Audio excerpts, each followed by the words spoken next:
Bharat Japan की secret deal से Trump पर गिरा हंटर, सुपर क्रूज और स्टील का घातक कॉम्बो। भारत का एमका बिना देखे दुश्मन के इलाके में मचाएगा तबाही। जब अमेरिका भारत के खिलाफ आर्थिक चालें चल रहा था, जब ट्रंप प्रशासन भारत पर टैरिफ लगाकर उसे झुकाने की कोशिश कर रहा था, तब भारत पर्दे के पीछे एक ऐसी जवाबी कार्रवाई की तैयारी कर रहा था जिसके बारे में आप सोच भी नहीं सकते। ये कहानी है भारत के 5वीं पीढ़ी के लड़ाकू विमान एमका की। एक ऐसा महायोद्धा जिसका शरीर तो भारत में बन रहा था, लेकिन उसके दिल यानी उसके इंजन के लिए भारत अमेरिका पर निर्भर था।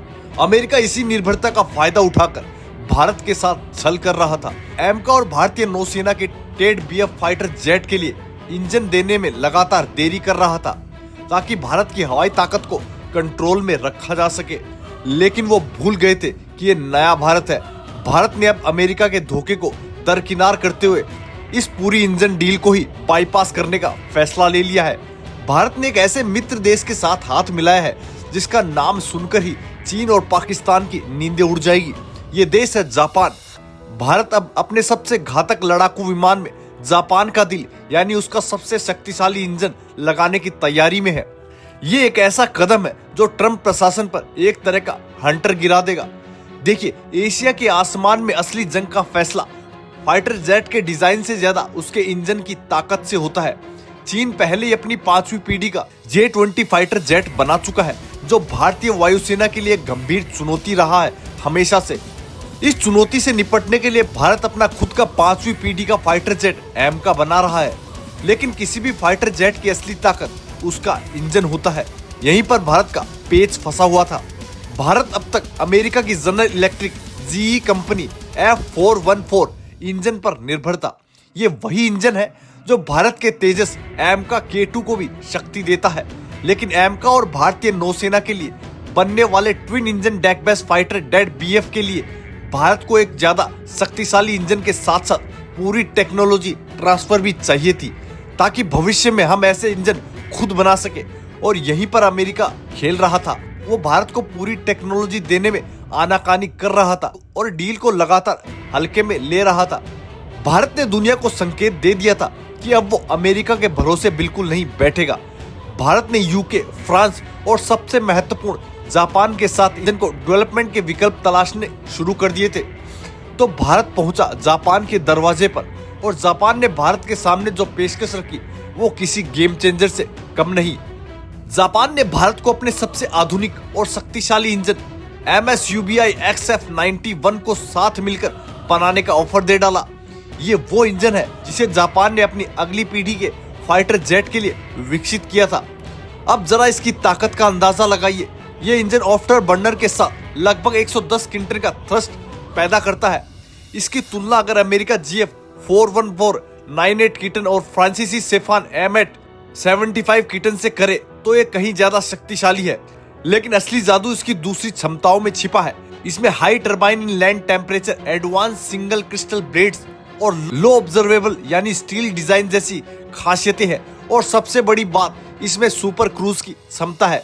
इसका मतलब है कि एम का बिना आफ्टर बर्नर का इस्तेमाल किए यानी बिना ज्यादा ईंधन जलाए सुपरसोनिक यानी आवाज की गति से भी तेज उड़ सकेगा। ये क्षमता उसे लंबी दूरी तक तेजी से पहुंचने और दुश्मन को हैरान करने देने में मदद करेगी।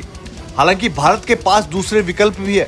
यूके की रोल्स रॉयस ने भी भारत को एक नया इंजन साथ में बनाने और उसकी पूरी इंटेलेक्चुअल प्रॉपर्टी यानी तकनीक का मालिकाना हक देने का ऑफर दिया था।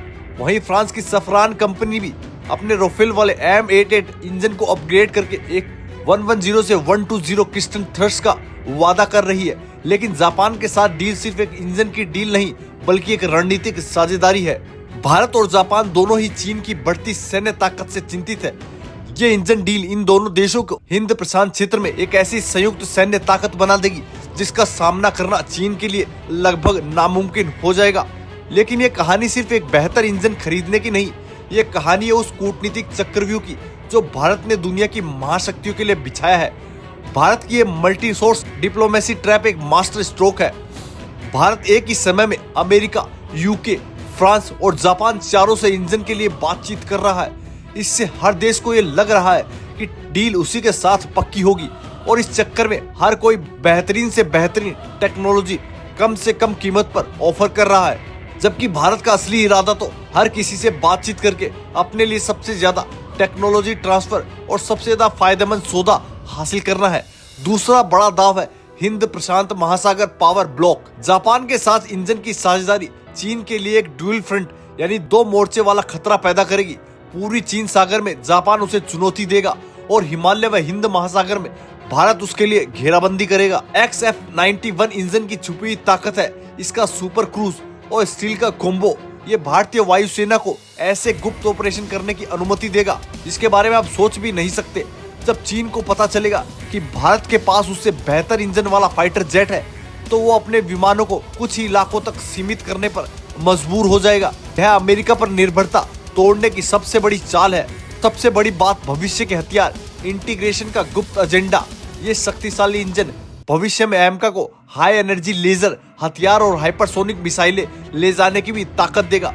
दोस्तों, जापान के साथ भारत ने जो कदम उठाया है उसके बारे में आप क्या सोचते हैं? हमें अपनी राय कमेंट में जरूर बताएं। अगर आपको ये जानकारी अच्छी लगी तो चैनल को लाइक और सब्सक्राइब जरूर करें।